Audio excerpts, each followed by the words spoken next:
Ёсць меркаванне, што гэта салдат артылерыйскага палка, які ўдзельнічаў у ваенна-палявых зборах напярэдадні Вялікай Айчыннай. Па захаваўшыхся фрагментах гімнасцёркі і гузіках устаноўлена, гэта баец чырвонаармеец. На месцы пошукаў знайшлі і рэшткі зброі. Как такового боя не было, потому что это первые дни войны.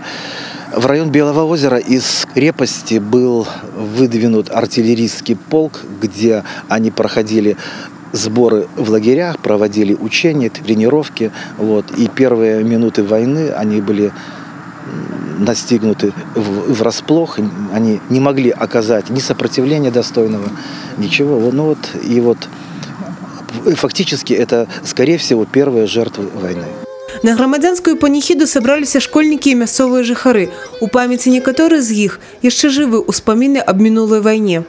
Я это помню.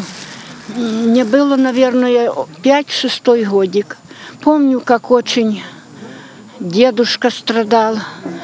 Все говорил, хороним, потому что что-то земля гудит, ляжет, послушай.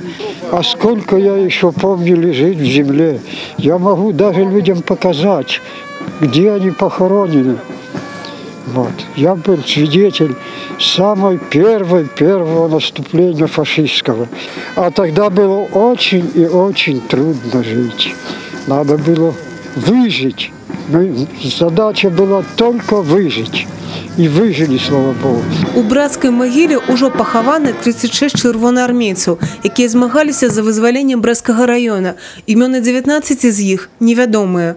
Люди помнят эти героические поступки воинов и никогда не забудут. Из поколения в поколение наша задача молодежи объяснять, передавать вот этот подвиг нашего народа. У гонар загінуўшых воінскі салют, 6 залпаў. Вялікі расійскі палкаводзец Александр Сувораў казаў, вайна не скончылася да той пары, пакуль не пахаваюць апошняга салдата. Гэта так, пошукавыя работы працягваюцца, а каля монумента плануюць высадзіць алею славы у гонар герояў тых часоў.